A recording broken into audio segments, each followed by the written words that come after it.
যেদিন আমি আর আদি স্বপনদার ব্যাপারে খোঁজ নিতে গেলাম সেদিনই জানতে পারা গেল যে স্বপনদাকে কেউ মার্ডার করার চেষ্টা করেছে। স্বপ্নার এইভাবে আমাদের এগেনস্টে কথা বলা, সব কিছু অস্বীকার করা, কি মনে হয় মোনা আমি কিচ্ছু বুঝতে পারছি না? আর এই সব কিছু যেখানে হলো সেই জায়গাটা কোথায়? সেই হাসপাতাল যেখানে তুমি 6 বছর আগে কাজ করতে। এতটা তো কোইন্সিডেন্স হতে পারে না।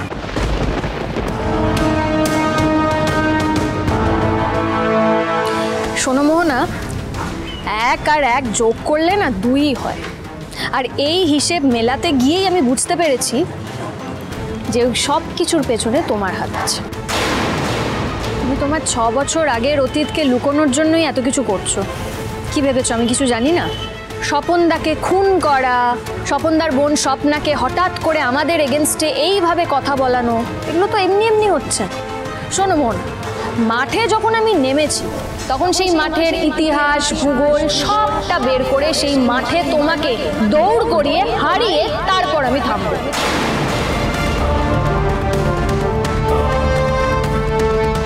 শুভলক্ষ্মী কিভাবে মোহনার পাস্ট সম্পর্কে এত কিছু জানলো? শুভলক্ষ্মী লাস্ট বার ওয়ার্ন করছি, হ্যাঁ তোমার এত বাজে কথা শোনার সময় বা ধৈর্য কোনোটাই আমার নেই। হ্যাঁ একদম চুপ করে থাকবে। মোহনা ভেতরে চল, এটা কোর্ট চত্বর, লোকজন শুনছে।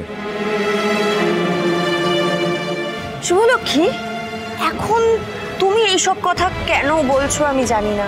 এখন তো তোমার আমাকে নিয়ে ভাবার কথা নয়। আমাকে মিথ্যে অপবাদ দেওয়ার আগে একটু চেষ্টা করো না যাতে আয়ানের শাস্তিটা কম হয়, আয়ানকে বাঁচাতে পারো।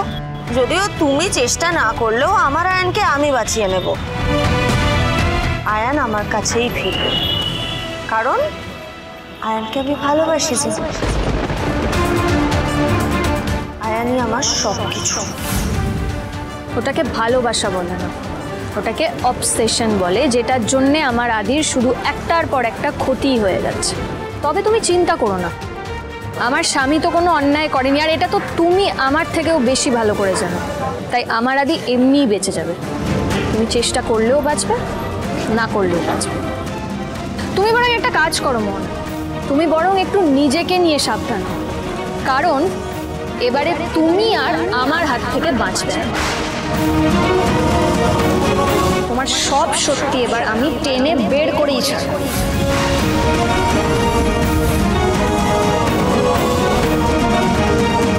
একটা কথা কান খুলে শুনে নাও, আমার সন্দেহ যদি সত্যি হয়, সত্যি সত্যি যদি কেঁচো খুঁড়তে গিয়ে কেউটে বেরিয়ে আসে না, সে কেউটের দংশনে কিন্তু তুমিই মরবে। আর এটা আমার তোমাকে চ্যালেঞ্জ থাকলো।